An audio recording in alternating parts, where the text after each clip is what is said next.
tayo ng mabait nating Vice President Sara Duterte! Sino sa tingin niyo bisita niyo ngayong gabi? Duterte! Gusto niyo na siya makita? Ako masaya nang hindi makapagsalita. Marinig niyo lang. Marinig niyo lang. Yung mensahe ni dating Pangulong Rodrigo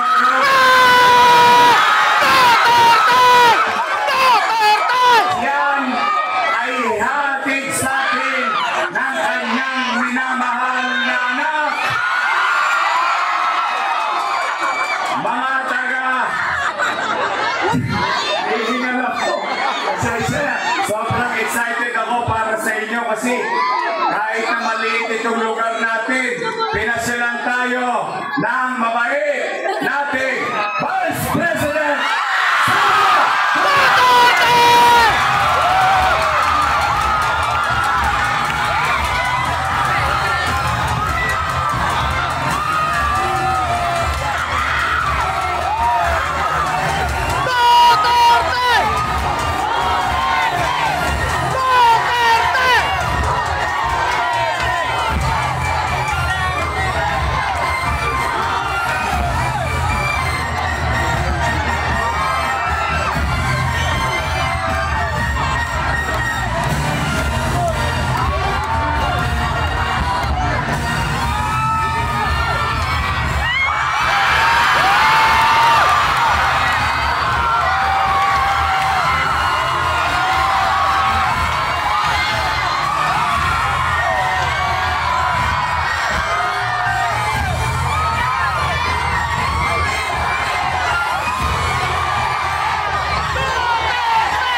Salamat sa inyo.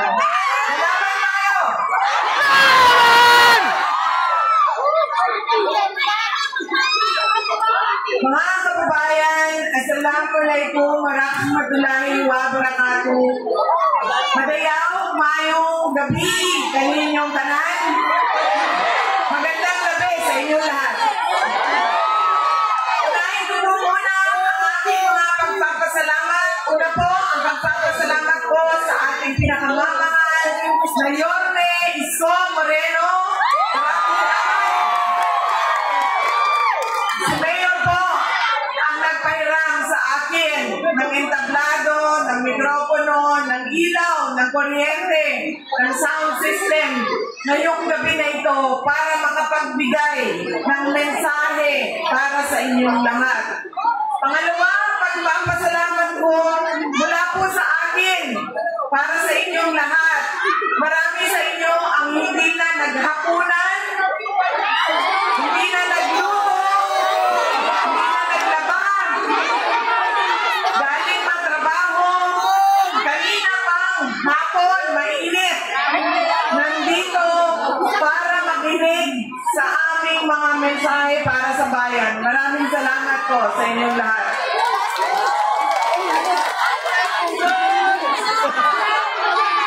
Nasa anong distrito na ako? Sinong congressman nyo?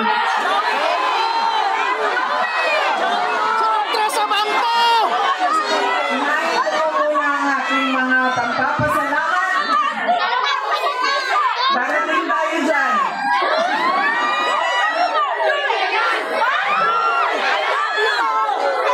Hindi ko nga maintindihan. Ikwento niyo sa akin, bakit naging congressman si Abante? Bakit? Hey, sa pera! Hey, sa pera! Sabihin ba may kasalanan? Hindi. Kasi doon sa ibang distrito, endorso niya, pero dito hindi. Palaisipan sa akin, paano naging, mamaya, tapusin ko muna pagpapasalamat ko. Ang susunod na pagpapasalamat ay mula po kay Pangulong Rodrigo Duterte.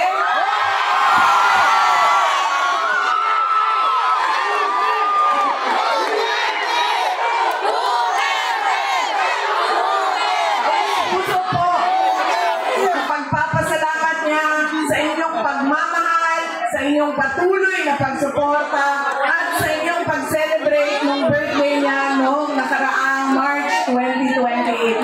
Maraming salamat, mga kababayan. Dalawang Pangulo, sa patuloy ninyo na pagtitiwala at suporta sa akin. Maraming salamat po.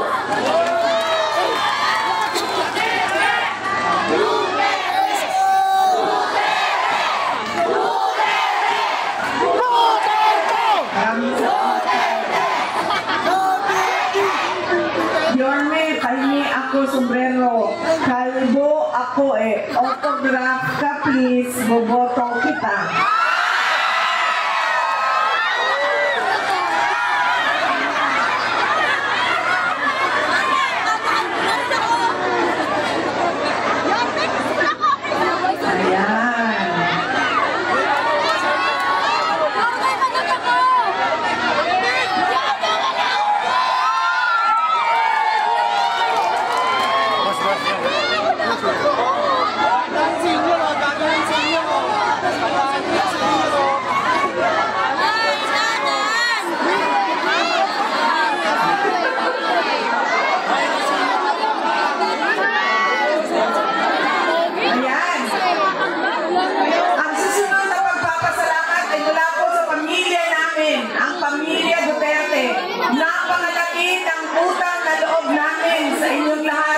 Kababayan, sa pagkakataon na ibinibigay ninyo sa amin na makapaglingkod sa ating bayan. Maraming salamat po sa inyong lahat.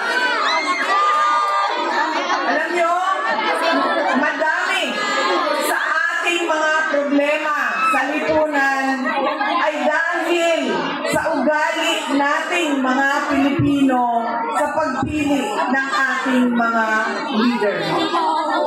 Unang-una, ang pagkakamali natin ay kung sino yung nakakaaliw sa atin, sino yung maganda sa paningin, sino yung sumasayaw, kumakanta, yun yung naaalala natin, pag-upo natin doon sa polling precinct. Hindi na natin tinatanong ang kandidato. Noong tumakbo ka, noong umupo ka, at tumatakbo ka ulit, binigay mo ba ang pangako mo na sinabi mong gagawin mo para sa bayan? Hindi na natin iniisip ano ba ang pangako na ibinigay. Tulad ng 20 pesos per kilo na bigas. Na?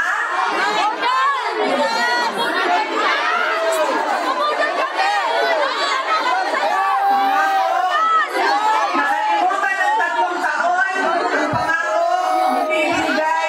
Ngayon may darating na halalan ay naging pangako na naman. Yan ang una natin pagkakamali sa pagpili natin sa leader. Tingnan lang yung sikat na alala ko na aniwa ko, boboto ko na. Pangalawa, ang pagkakamali natin sa pagpili natin ng mga leader. Kung sino yung galing sa politika, malaking pamilya sa politika ay automatic na ibinibigay natin ang boto natin. natin. Hindi dahil Duterte yan, ay automatic na ibigay natin ang boto. Dapat tinitingnan din natin, ano ba ang kapasidad at abilidad ng tao na ito? Ano ba ang kaya niyang gawin para sa bayan? Pangatlong pagkakamali nating mga Pilipino kapag tayo ay pumipili ng leader natin. Ibinibenta natin ang boto din. Kung sino nakapagbigay ng pera, ayon ang ma'am, alam nyo, sa pag-iikot ko, tinatanong ko ang mga iba't ibang lugar. Kasi yun yung realidad natin eh. Diba? Magkano pilihan dito? 2,000, 3,000, 1,500, 1,000. Ilang eleksyon na tayo, naka 2,000, nakatanggap ng 1,000, nakatanggap ng 500, nakatanggap ng AITS, nakatanggap ng tupad, nakatanggap ng akap. Pero bakit naghihirap pa rin ang ating mga pamilya at ang ating bansa? Bakit paulit-ulit pa rin ang kahirapan? Dahil binenta natin ang boto natin. Alam nyo kami, sa syudad ng Davao, hindi kami naglalagay, hindi kami nagbabudget ng pera pambili ng boto. Dahil nawawala yung respeto ng tao sa isa't isa. Yung leader, wala na siyang respeto sa kanyang kasamahan. Yung tao, wala nang respeto sa leader. Kasi naging transaksyon. Palitan ng pera. Mamahalin kita, bayaran mo ako. Walang bayad, walang pagmamahal. Masakit sa akin na nalilinig na ganyan yung nangyayari sa karamihan at iba't ibang lugar sa ating bansa. Kasi hindi naman ang mga mayayaman ang binibilhan nila ng boto. Hindi yung mga doktor, mga engineer, mga abogado, mga milyonaryo. Binibili ba ang boto nila ng 500, 2,000? Hindi. Sino ba ang pinagsasamantalahan ng pagbili ng boto? Ang mga tao na napakahalaga sa kanila ang 100 pesos. Pinagsasamantalahan ang kahirapan ng mga tao. Ang nangyayari, ano nangyayari? Babalik tayo sa una. Wala na akong pangako na ibibigay sa inyo. Wala na akong pangako na tutuparin dahil bayad ka na sa boto mo. Binayaran kita, di ba, ng 2,000? Binayaran kita, tumanggap ka ng 1,300. So, bakit ko ba ibibigay ang tamang serbisyo? Bakit ko pa ibibigay ang pangako ko? Tapos na ang transaksyon natin. Kaya marami ang nagtatanong sa akin, Inday Sara, ano bang matutulong namin sa iyo? Wala na po kayong matutulong sa akin. Tinulungan niyo na ako. Ginawa niyo na akong vice presidente ng ating bansa. Nagpapasalamat ako doon sa tulong at suporta ninyo. Ang magagawa ninyo at nating lahat, dahil ngayong eleksyon na ito ay hindi ako kandidato, butante din ako. Kaya meron akong mga paalala, ay baguhin natin ang ugali natin sa pagpili ng ating mga leader. Tandaan nyo yan, pagpasok ninyo doon sa kung saan kayo bumoto na paaralan.